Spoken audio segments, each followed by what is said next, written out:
Welcome to the Econ Dev Show. We explore the strategies, ideas, and insights that are driving economic development forward into the future. You'll hear new insights from passionate EDs about their successes and struggles, and you'll learn from attraction and retention experts about how to apply actionable strategies inside your EDO. We'll help take your organization, your community, and your career to the next level. Here's your host, Dane Carlson. Welcome back to the Econ Dev Show. Today we're here with Steve Griffin. He's the CEO of the Finger Lakes Economic Development Center in Yates County, New York. Steve, welcome to the show. Thank you very much for having me. I'm looking forward to this. Absolutely. So first off, I noticed it's the Finger Lakes Economic Development Center. What is the center?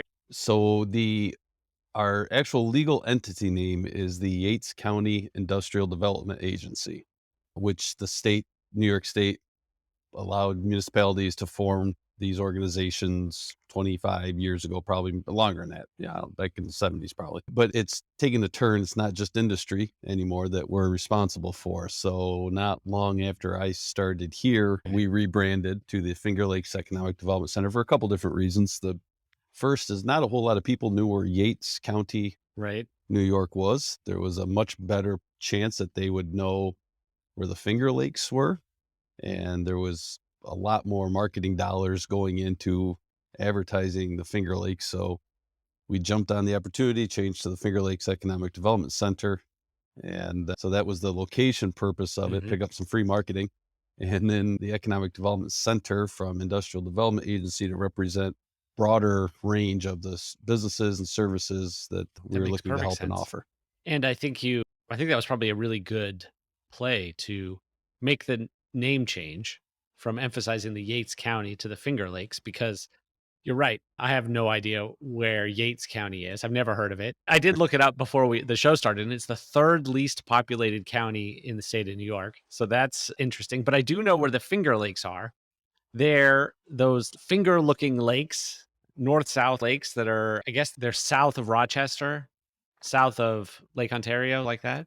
Yeah, okay. There's 11 Finger Lakes. 11 fingers. That is worth. We're between Rochester and Syracuse and a little bit north of the Ithaca area. That's the triangle that we represent as far as sure. And for our listeners that aren't as familiar with the state of New York, that would be basically like the middle of Pennsylvania straight up. Is that what we're saying? Yeah. Okay. There you go. Yes. Yep. Yeah. We're not New York City. I'm considerably closer to Toronto, Ontario than I am New York City, where we're located. We're only probably 3.5 hours from Toronto. We're a good 5.5 or 6 hours to New York City. It's really hard to imagine, not living in New York State, how large the state is, and that there are these places. So what is the population of Yates County? We're one of the smallest. There's only roughly 25,000 people in the county. It's been that way for many decades, staying right around that 25,000 mark. The demographic has shifted. We have probably 20% of our population is actually made up of the community, the Mennonite community. So Mennonites, if you aren't familiar with them, they're loosely related to the Amish. More people are familiar with the Amish, but they're a subset of the Amish population. And they represent about 20% of our population. So are they like the Amish in that they don't drive cars and use electricity and all that? It depends on the church that they affiliate with, but the reason they're a little bit, they'll use more of the modern amenities than the Amish will. But again, it depends on the church. So there are Mennonites that don't drive. They have steel wheels on their tractors and such. And then there's the driving community, the driving Mennonites that you'll see driving around town. But most you'll see it's horse and buggies going up and down our roads. And because it makes a pretty big visual dynamic here when you take a look at it, because then they're in Penyan, the village of Penyan is the county seat, right on the northern shore of Keuka Lake, Keuka. It's think of one of only 2 Y-shaped lakes in the world. So it's a big tourist area. And there's quite a bit of wealth around the area. So you'll see sports cars and luxury vehicles sharing the road with horse and buggies, and you'll see $100,000 boats on trailers parked in a parking lot next to a buggy. So Wow. it's a I say that we were 20% of our population only uses alternative forms of transportation. So Well, it makes a pretty visually interesting right, that experience for people. dynamic. And I'd imagine alternative forms of transportation, that probably helps with your when you want a grant, when you want a transportation grant, that 25% of the people using alternative forms of transportation, that's a big deal. It has its own, again, everything. We're, I think, an extremely unique community in some of the challenges we face. We're an older community, Mhm. so our roads are narrow. And as more of our tourism industry continues to grow and is trying to figure out how to share roads that can't be widened, it adds for some interesting. You mentioned tourism, and I would imagine that would with the lake and with everything that's there, that's probably the large draw. What other industries are there in Yates County? So our two largest industries actually are agriculture and manufacturing. And the manufacturing usually Yeah, surprises people a little bit, but it's by far our largest employer. So we have 1,400 employees or so in the manufacturing sector in our area. We're up since 2001. We've seen a 46% increase in our manufacturing jobs, while most of our region, most of our state, and I guess large part the nation has seen pretty right. significant decreases in manufacturing jobs. But we've had a pretty big spike. I mean, it hasn't come. It's not one employer. It's numerous employers. Some our largest manufacturers are around Mhm. 200 to 300 people, but it's a whole lot of our annual economic development conference every year is in Cooperstown, New Right. York, Baseball Hall of Fame. And I joke that we've grown based off of hitting a lot of singles and doubles and very few home runs. And it helps because if one company doesn't actually happen to make it, unfortunately those employees are scooped up quickly by the Well, other that's employers a in the good area. analogy. Yeah. Succeeding by hitting singles and doubles, and that's how you win games ultimately. Well, and we know what we are, we know what we aren't with 25,000 people and those lakes, although they're beautiful and they help our agriculture, which is the next biggest industry that we have. That the lakes themselves create their own little Okay. microclimate system. They're deep freshwater lakes. They were carved out by glaciers millions of years ago. And because of that, and because of the hills that go alongside of them, it helps insulate the land in the area from a lot of snow or really deep freezes. And so one of the things that grows really well here are grapes, specifically wine grapes. So Yates County is actually by density, the largest wine grape growing county outside of California. So we have a huge craft beverage because right along we have Uh-huh. hundreds of wineries, and along with the wineries now have come the craft breweries, the distilleries, the meaderies there. So it's if you can make Right. alcohol, we do And it. coupled with tourism, that makes sense, and I'm sure that works really well. But the thing that I wanna talk about is this manufacturing sector because that's 5% of your you said you had 1,400 employees in manufacturing and you have 25,000 people in the county. That's 5%.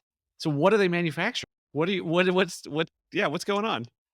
Everything. So our largest manufacturing employer right now is a beverage Okay. processor, a dairy processor. They specialize in doing some yogurts, but more creamers and such for like Tim Hortons, McDonald's, Okay. that sort of thing. We have a small bus manufacturer, so called the first one is Campac, the dairy processor. Coach and Equipment is a small bus manufacturer. You'd see a lot of city buses that might utilize them. Colleges and universities use them. So we have a bus manufacturer. We have a company that deals with fine resins and polishes, and we have grain processors. We have custom machinery builders, and there is no one. We're not just automotive. We're not just food processing. It is a sort of a complete. We have plastic injection molder, so it's across the So board. I We have them all. first, as you were explaining this, okay, I thought maybe their manufacturing is there because the agricultural elements are there, but then you said it's not all food processing. So what's the secret? Why are these manufacturers there? How did you get them there and why did they come? What was the draw for So them?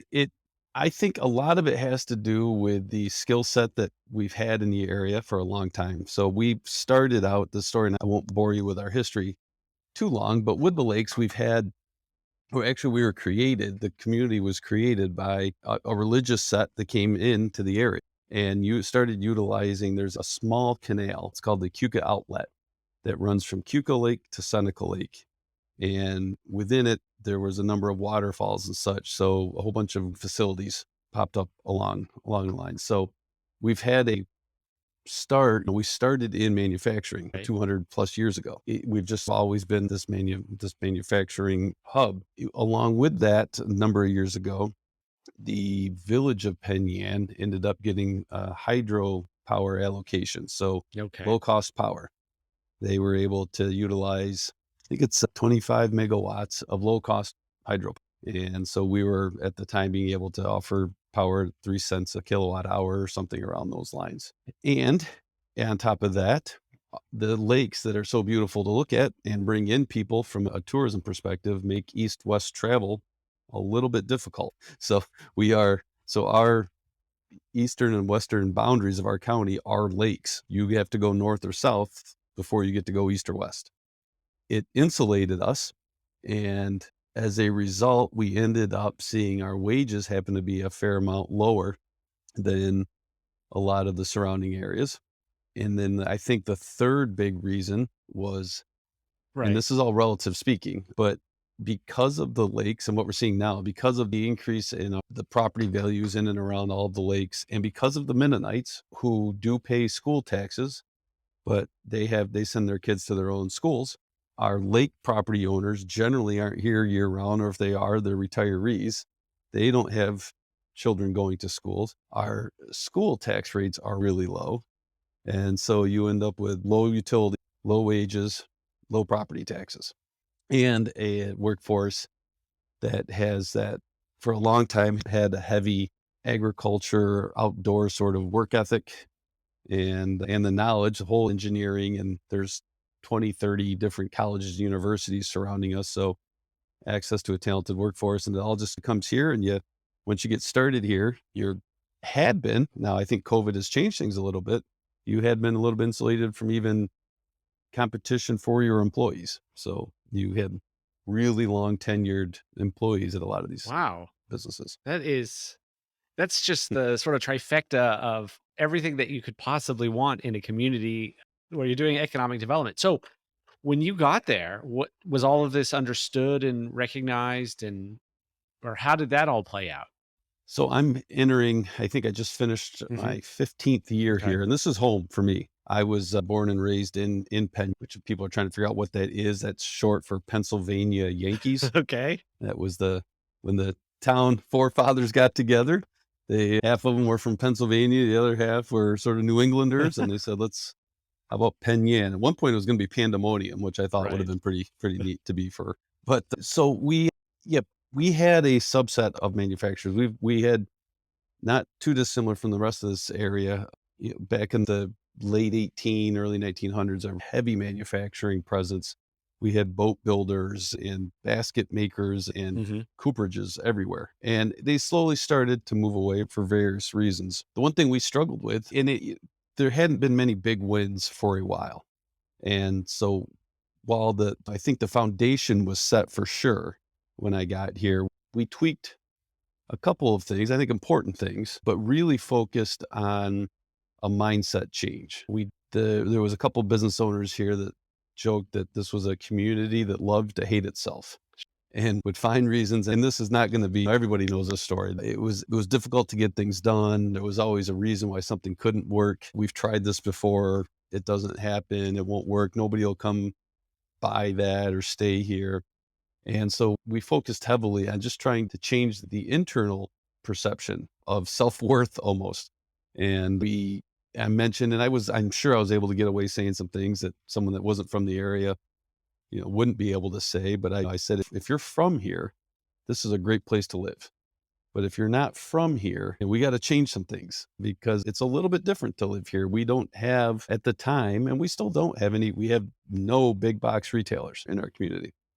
You got to go 20, 25 minutes to get to a big box retailer. But the positive side of that is we continue to have a very strong sort of mom and pop retail sector. Our downtown in Penn Yan, in the village of Penn Yan, it's a small community. The village of Penn Yan only has about 5,000 people, but we have well over 70 storefronts in our historic downtown, which is still alive and thriving, and they're all full.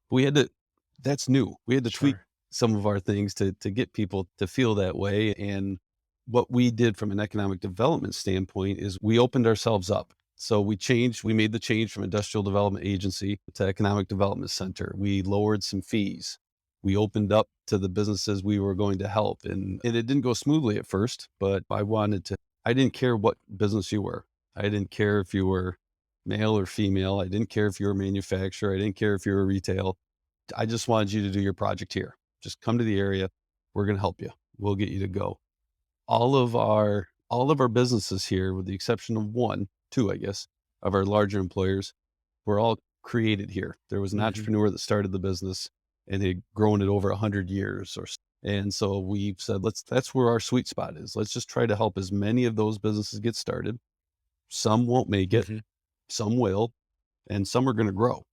And so and who knows what it's going to look like. Clearly, there is no one industry that we're beholden to. So let's just help everyone and anybody. And so we lowered fees. I think some of the more creative things we did is we really started doing a lot of loans. So we got into small business lending, and it was risky, but as opposed to having higher interest rates for a riskier business, we lowered our interest rates.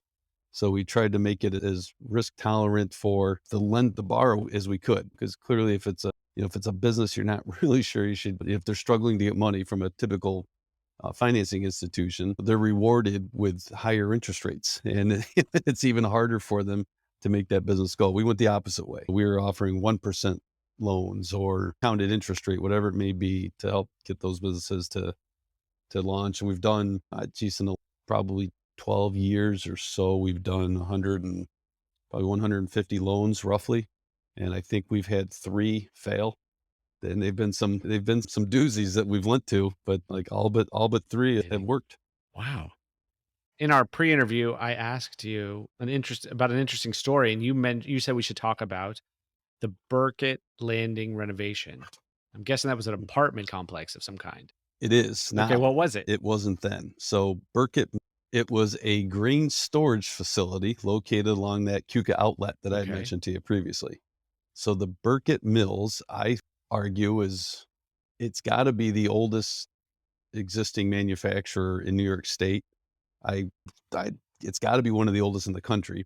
It started, and it's still in the same location, back in 1797. It was George Washington's last year in office that it started. This facility located on a street called Water Street. It was probably the most unsightly street we had, but it was located right on the canal, and it could be lots of things. It wasn't efficient as a grain storage facility anymore. There was a flood back in 72 that pretty much wiped out the rail siding that went there, and it just really wasn't. The ceilings were about 6 feet tall. There were massive, probably 14 or 12 by 12 or 14 by 14 inch wooden beams everywhere throughout the facility to hold it up. So we worked with the owner and said, can we try something else with this? Let's turn it into a mixed use. I'd love to see some market rate housing.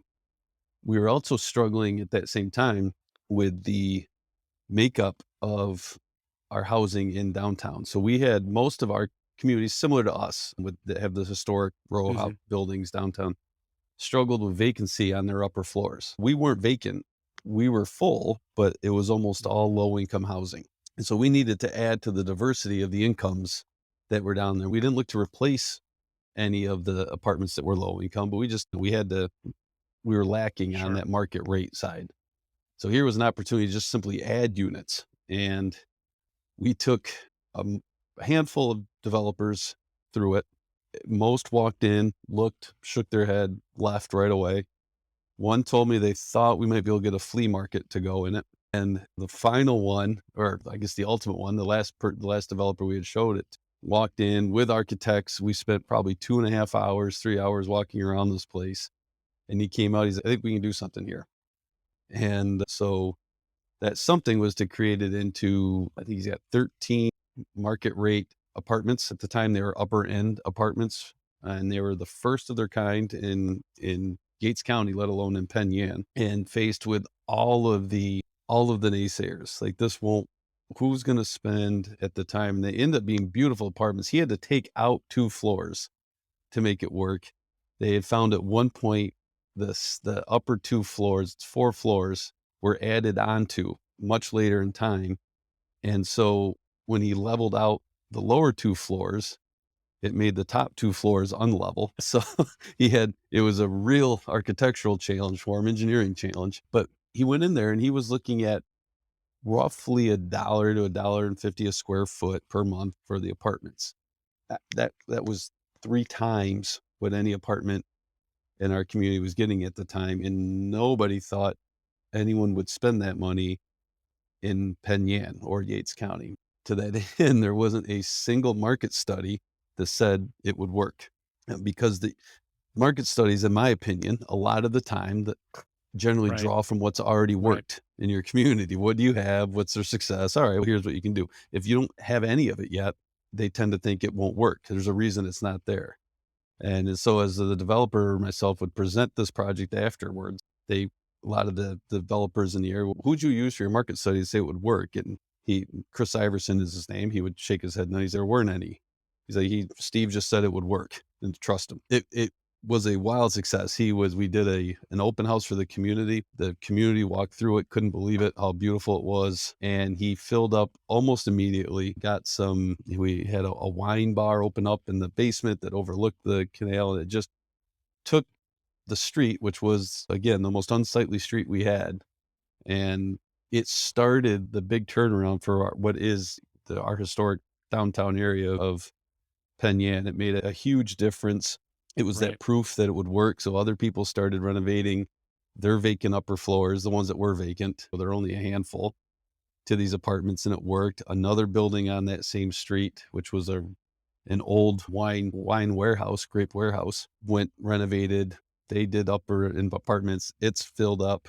And since then, a new hotel has opened up downtown. We've had 4 or 5 new restaurants open, more retailers. So the whole subset, even the mix of what was on the first floor, we had a lot of professional offices on the first floor. And the ultimate worst, which is storefronts that weren't vacant, but also weren't used. So you couldn't get anything in them because the owners didn't want to let them go and they didn't want to do anything. All of that has turned around. So we have retailers everywhere. We have more eateries and craft breweries and mixologies and all this. It's been an amazing Wow. turnaround. That is quite the story. And that quote about the market studies, that is an excellent quote, that they just look at what you've already got. Yeah. Wow. Yeah, it No, doesn't really I'd endear me imagine to those not. that do that. But but that's the challenge we had. So housing is another one we have issues with. And you try to get a market study, and all they will tell you can get here is Right. subsidized for rent housing, because we haven't had those get the knockout neighborhoods where there's 200 or 300 houses built in their own little neighborhood community. We don't have any of those. We don't really have the land in which to make something Right. like that work, because all of our available land is actively farmed. You try to get houses built, and where's your market study that says it can work, and you're working with these companies that are doing it and saying, you can't look at what we have now. You have to, let me take you around. Let me show you what's getting built on the lake, every third place on the Right. lake now. Like, it's here. People will buy. Every project takes a lot of effort to try to get that first one to go. That's phenomenal. So how did you even get into this? Because you said you're from Penn Yan, so you obviously grew up there. How'd you get into economic development? How did this all come about for you? So this is the hokey part of the story here. Growing up, I don't remember now if it was a junior high, middle school, or early high school, having a conversation with my father about what am I going to do in life. At the time, I swore I was still going to play in the NBA, but he was trying to get me to maybe have Mhm. a backup plan. And he said, if you want to make decent money, you're probably going to have to move. You're likely not going to find the kind of job you want to do. Because I thought I want to do something in marketing. If I wasn't going to be able to play pro basketball, I thought maybe I like the marketing side of things. He said, okay, if you want a good job making some money in marketing, probably not going to be here. And I asked him a couple more questions about why, and businesses don't really locate here. And I wasn't necessarily the hometown kid who desperately wanted out. I was interested to go explore, but I didn't have the burning desire. I didn't hate home. I wasn't bored with home. But after I graduated from college, I did go do that exploration, and I spent 8 or 9 years down in the Washington, D.C. area, and it was during the dot-com boom, and latched on to a couple different small startup internet companies that had some really explosive growth. And so one of them, I think I was the first or second sales rep that was hired for them. And my job was to grow the sales force. And 3.5 years later, we had 950 employees. We'd gone public. I had 150 sales reps and support staff that were working for me. And one thing led to another. Actually, 9/11 hit. And at the time I was working in Old Town, Alexandria, Virginia, pretty close to the Pentagon.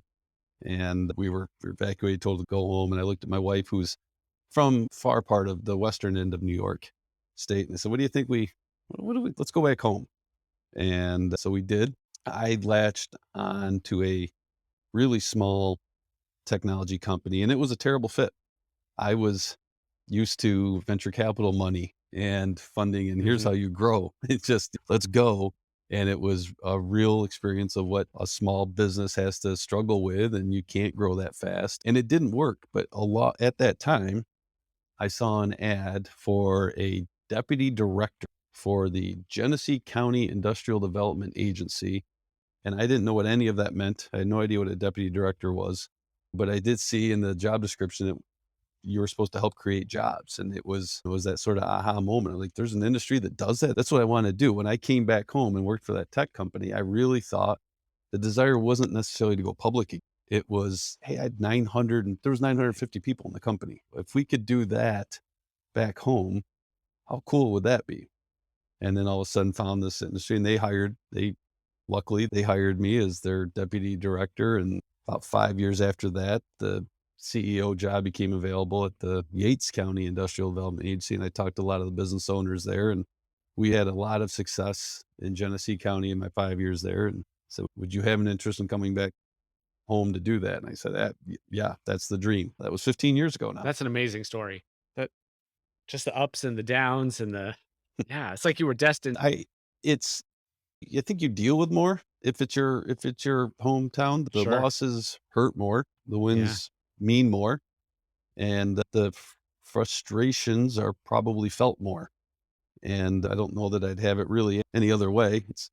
It's great to see. I coach high school basketball too, and we're starting to have probably one of our larger companies right now is a Bitcoin manufacturer to add to the Sure. diversity of our businesses. I think it's the largest in New York State, actually. And there's kids I coached that are now here working in this data mining for a power plant that happens to have data miners, and they never would have been able to do that before here. We didn't have that skill set here for that job. And those are the ones where I sit back and smile. That's how neat is that to see that young guy there now able to work in the same hometown that his parents are in, that they never dreamed their kids would be able to stay here if they didn't want to. Amazing. Wow. So if any of our listeners have similar situations or find themselves in a similar predicament, can they reach out to you and pick your brain, get some advice, that sort of thing? Would that be okay? Because you have such an interesting perspective. Absolutely. Yeah. You've done all these different things, and yeah. Sorry, go ahead.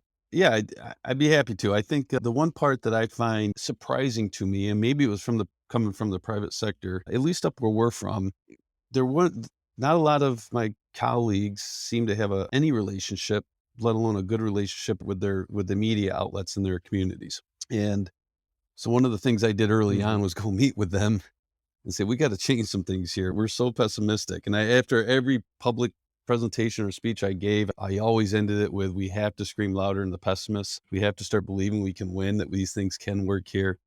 And I went and talked to our radios and our newspapers and said, I need you to help me here. You report on what you need to report on. If I can get you spin a positive story here or there, or at least add all the positive elements of a project, not just the tax incentives on it, I can get you to tell the whole picture for me. That would be immensely helpful. And they bought into it right away. And you're being able to reinforce your vision and your story throughout. And it's been 15 years. It was the last 3 to 4 has been a rocket ship, but before that, they weren't all wins. It was not easy, but I think that was a huge success. And I'm sure in large ways, I was lucky that the individuals in those different newspapers and radios were willing to come along. Amazing. Wow. Fantastic. What would you want them to?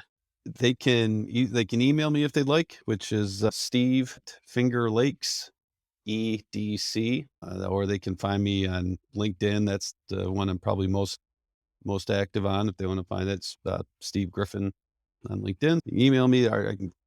Phone number is 315-536-7328. If they want to call, I'm happy to. Fantastic. However they want to reach out to me. You're doing some great work there, and I think you've given us a whole different perspective on that part of the country, because we don't, honestly, economic development is not on the national scene. We don't hear a lot about things happening in upstate New York. That's just not on the radar of the economic development world. So this has been just utterly fascinating to hear about this whole different situation that you have there, and that all the things that everybody else does also work there. You're just doing a better job at it. That's what it sounds like. I don't know if I'm doing a better job at it or not, but certainly you don't hear about us in the news very often. I think that's starting to change a little bit. Where the Rochester area that we get lumped into as part of our MSA is they're starting to get some pretty big wins. There's a lot of good work going on there, and we continue to be this little community that chugs along and leads our region in almost every single economic category, from percentage of new business establishments to total job growth, manufacturing, housing values. Our poverty's lowering. All the metrics are good, just nobody knows we're doing it. I hope that this podcast helps get the word out about your little rocket ship there, because this has just been fantastic. I appreciate the opportunity to tell the story. And yeah, I love sharing stories. I like what you're doing here, Dane. I love hearing what other communities do and how the challenges, what sort of strategies they come up with to address their challenges. And it's a lot of us, like you said, are facing the same things. We just have to figure out different ways sometimes. You've been listening to the Econ Dev Show with Dane Carlson. If you're an economic developer who never stops learning, for more expert strategies, fresh insights, and new ideas to take your career, organization, and your community to the next level, visit us on the web at econdevshow.com.